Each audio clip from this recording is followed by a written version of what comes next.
Introduction to Self-Study of Clinical Looking Glass.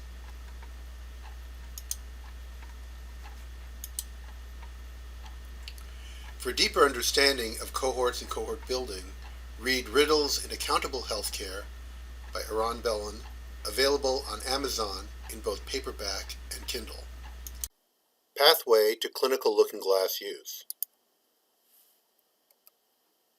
Before training, all users will complete the required forms.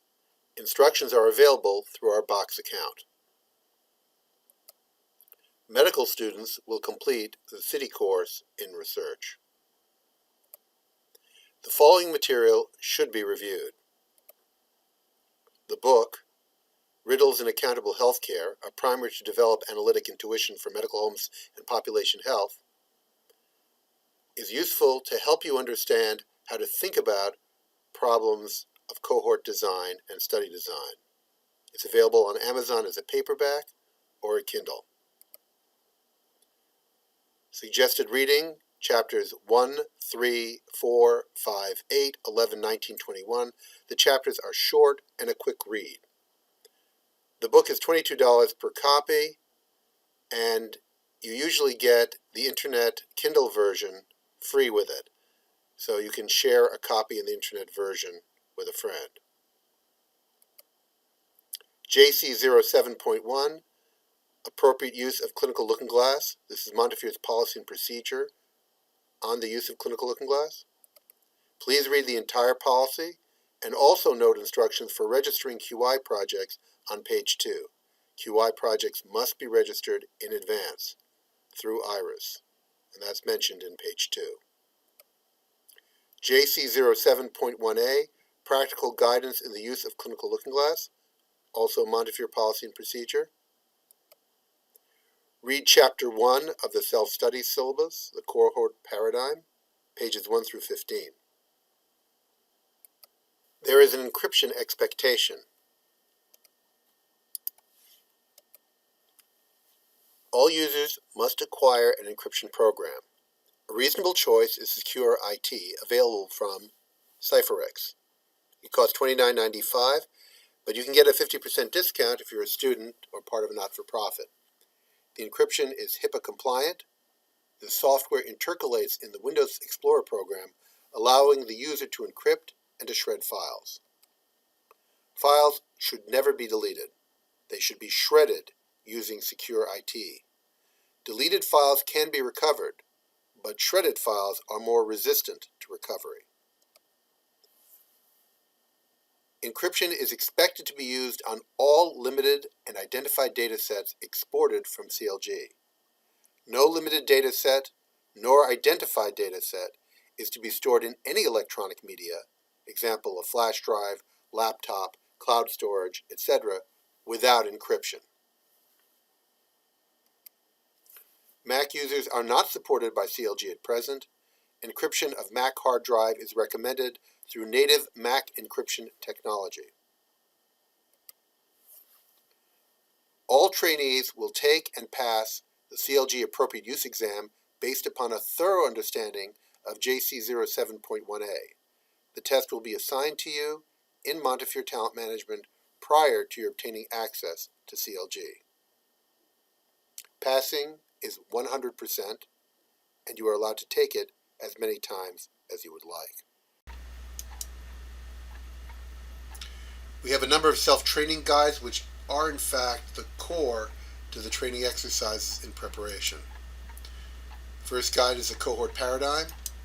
Second guide is study designer.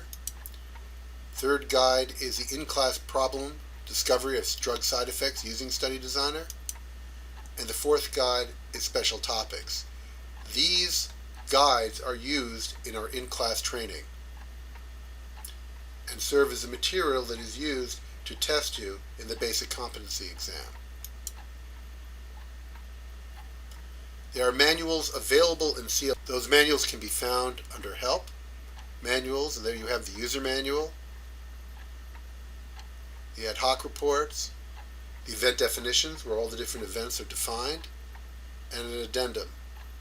In addition, the system has streaming videos to go over the CLG modules and see how we actually work through them, so you can self-educate on any of those topics.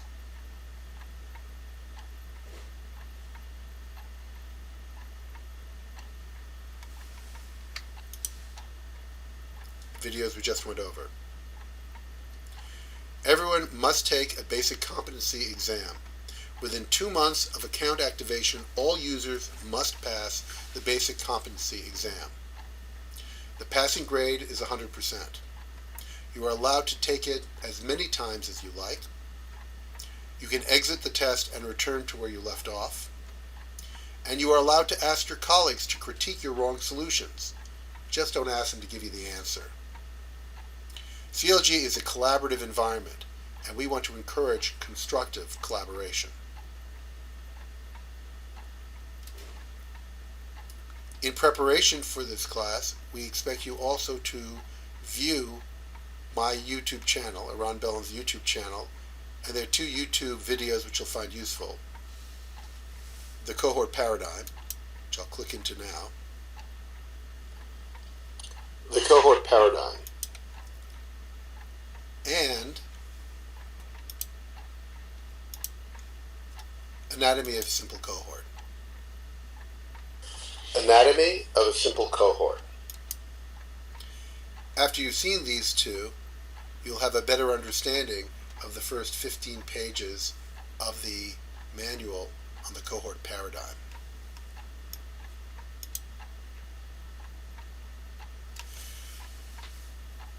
What follows will be videos to accompany the cohort paradigm self-study manual.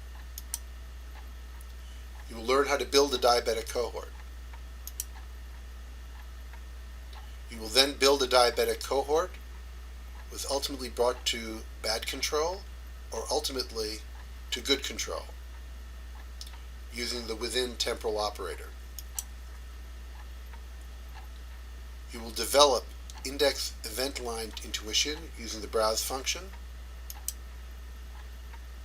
and you will learn to build a CHF cohort using a diagnostic set.